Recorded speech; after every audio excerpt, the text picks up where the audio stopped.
everyone, welcome to this week's video. This week's parsha is Tetze. Tetze discusses the most amount of mitzvahs, I think, of almost any parsha. There are about 74 different mitzvahs in this week's parsha. Some of them are very relevant today, some not so relevant, but we can derive some deep relevance from even the ones that are practically not applicable. So for example, we're not allowed to let an Ammonite join the Jewish people, because the Ammonites caused a lot of harassment to the Jewish people when they sojourned in the desert. We're not allowed to let the Moabite, at least not the Moabite males. The Edomites we're supposed to, because they are descendants of Esau. They are like our brethren.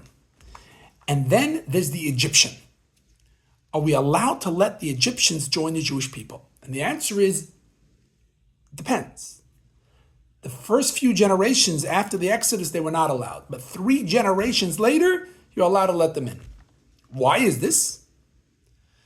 Because we were strangers in their land. They took us in. Jacob comes down to Egypt with his family. They're fleeing a famine in the land of Canaan, and the Egyptians say no problem. All right, so Egyptians could join the Jewish people. Great.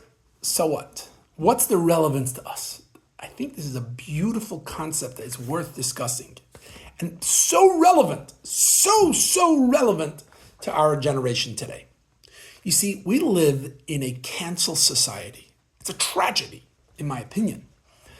But we find someone, and if we discover one thing they said or did that is not to our liking, or even outright bad, we say, absolutely out, get out, you're canceled, we don't have anything to do with you.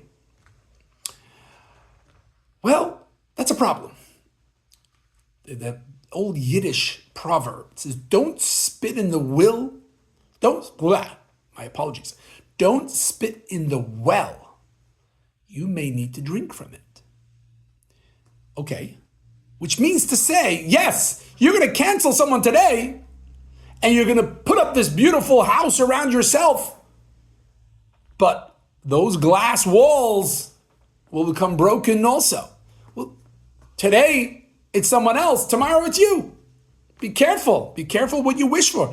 Be careful for this constructed facade that we've put up, because it could come shattering down in an instant, just like people try to shatter down someone else's life based on 1 or 2 things they said or did.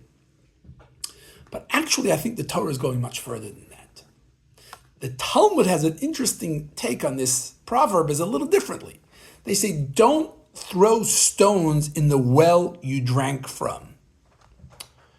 In other words, if I drank from that well, I should show appreciation to the well.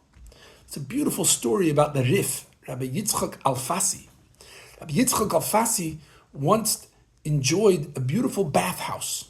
Those days, bathhouses were much more common. It was a beautiful time. He really had maybe he had some muscle aches or something. Anyway, a bunch of years later, he was the great rabbi, and a bunch of years later, the owner of the bathhouse had trouble, and the facility was being sold. And they asked Rabbi Yitzchak Alfasi, could he help with the halachic arrangements that it be sold according to halach? And he said, absolutely not. I cannot, I'm afraid it might be undervalued. And I enjoyed that bathhouse. Could not see it be undervalued. In other words, the fact that he had enjoyed the bathhouse said, I show appreciation for it. It needs to be sold in a higher value. I don't agree with the whole arrangement that's going on over here. I can't have anything to do with it. You see, the Egyptians, they were nasty to us. They were really nasty to us. But they also took us in. Yes, they enslaved us eventually. Yes, they treated us like dirt. They oppressed our men, the women, the children, killed our children.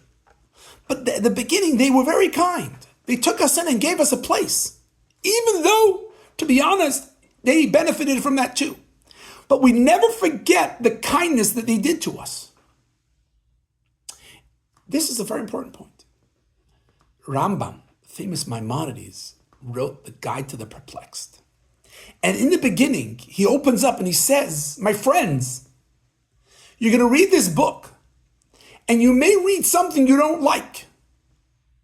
Think maybe you misread it or you misunderstood it.